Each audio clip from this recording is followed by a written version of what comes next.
नमस्कार दोस्तों, तो आज हम बात करेंगे हमारे यूथ लीडर राघव चड्ढा के बारे में, जिन्होंने अभी हाल में ही आम आदमी पार्टी को छोड़ के बीजेपी ज्वाइन की है।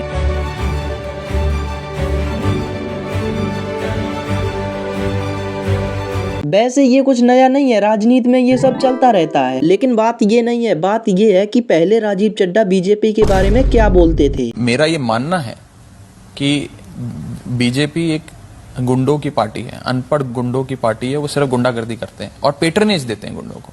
तो राजीव चड्ढा जी, आपने बीजेपी ज्वाइन क्यों किया? इस हिसाब से तो आप भी गुंडे मवाली और अनपढ़ हुए, या फिर यूं कहें कि आप दोगले आदमी हैं। इसी के साथ राघव चड्ढा जी कहते हैं, I am the right man in wrong party. That I am the right man in the wrong party.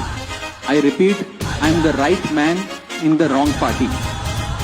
इसलिए आज हम ये अनाउंस करते हैं, मैं ये अनाउंस करता हूं कि मैं आम आदमी पार्टी से दूर जा रहा हूं। लेकिन चड्ढा जी, आपके हिसाब से तो बीजेपी में गुंडे और अनपढ़ लोग थे, तो वो पार्टी एकदम से कैसे राइट हो गई? वहीं राघव चड्ढा जी कहते हैं कि ऐसी कोई कीमत या रकम नहीं बनी जो उन्हें आम आदमी पार्टी से अलग कर दे। आज तक वो रकम नहीं बनी, मैं साफ तौर पे कहना चाहता हूं, आज तक वो रकम नहीं बनी और वो शख्स पैदा नहीं हुआ जो राघव चड्ढा को, आम आदमी पार्टी को या अरविंद केजरीवाल को खरीद ले। मैं साफ तौर पे अपने विरोधियों को कहना चाहता हूं। लेकिन चड्ढा जी, अब आपने बीजेपी ज्वाइन कर ली है, भले ही अपने मन से ज्वाइन की हो, लेकिन लोग तो वही सोचेंगे, ये तो बहुत बड़ा वाला दोगला है, कभी कुछ बोलता है, कभी कुछ करता है।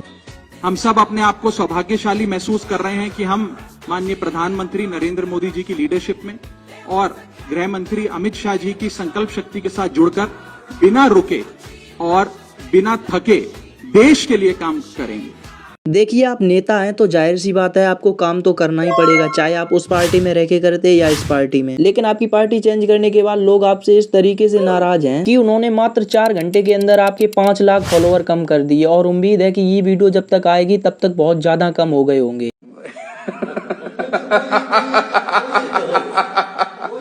इसी के साथ हम एक नजर अरविंद केजरीवाल पर भी डाल रहे हैं कि वो क्या पहले बोल रहे थे।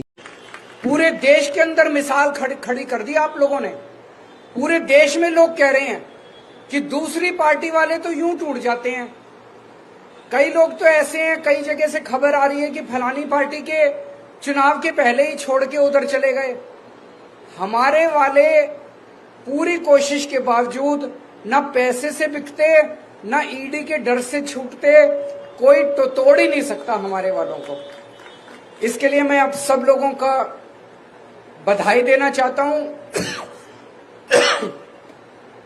और पूरे देश को गर्व है आप हमारे नेतृत्व के ऊपर, हमारे काउंसलर्स, हमारे एमएलए सबके ऊपर। लेकिन पप्पू जी, शायद आपको याद दिला दूं कि आपकी ही पार्टी के राघव चड्ढा समेत 6 और एमपीज हैं जिन्होंने बीजेपी ज्वाइन किया है। इस पर आपकी क्या राय है? क्या वो आपसे नाराज होके गए हैं या उन्हें बेला फुसला के बुलाया गया है?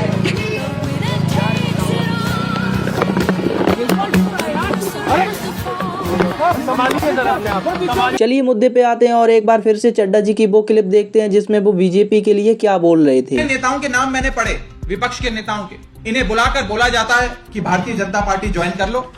अगर भारतीय जनता पार्टी में शामिल हो जाओगे तो आप पर कोई मुकदमा नहीं होगा, आपको बाइज्जत बरी कर दिया जाएगा, और अगर नहीं शामिल होगे तो पकड़ के जेल में डाल देंगे। चड्ढा जी की ये क्लिप देखने के बाद फैंस उनसे और ज्यादा नाराज हो गए, क्योंकि राघव चड्ढा एक ऐसे नेता थे जिन्होंने अपनी पकड़ सोशल मीडिया के थ्रू बनाई थी। क्योंकि वो जो पार्लियामेंट में मुद्दे रखते थे उससे वो अपने सोशल मीडिया पे भी अपलोड कर देते थे, और उनके मुद्दे इतने सटीक होते थे, जैसे डिलीवरी बॉय के लिए आवाज उठाना, एयरपोर्ट पे जो महंगी चीजें मिलती हैं उनके लिए आवाज उठाना, रिचार्ज के लिए आवाज उठाना, और भी कुछ। और इसी सब के चलते उन्होंने सोशल मीडिया पे काफी अच्छी पकड़ बना ली थी, और उनके जो सोशल मीडिया पे फैंस बने वो ना आम आदमी पार्टी के थे ना भारतीय जनता पार्टी के थे। वो सिर्फ राघव चड्ढा को जानते थे जो सीधी बात नो बकवास करता है। लेकिन अब वही फैंस सोच रहे हैं कि उनके बीजेपी ज्वाइन करने के पीछे ऐसा तो नहीं कि उनपे कोई केस या कोई आरोप लगा हो, क्योंकि अभी वो पीछे वीडियो में बता ही रहे थे कि अगर आप पे कोई केस लगा हो, आप उससे निकलना चाहते हो तो आप बीजेपी ज्वाइन कर लो। फिलहाल आपको क्या लगता है कि राघव चड्ढा अपनी मर्जी से बीजेपी में गए हैं या इसकी कोई और वजह हो सकती है? अपनी राय कमेंट में बताएं, और हाँ, वीडियो को लाइक करके चैनल को सब्सक्राइब कर दें। मिलते हैं अगली वीडियो में।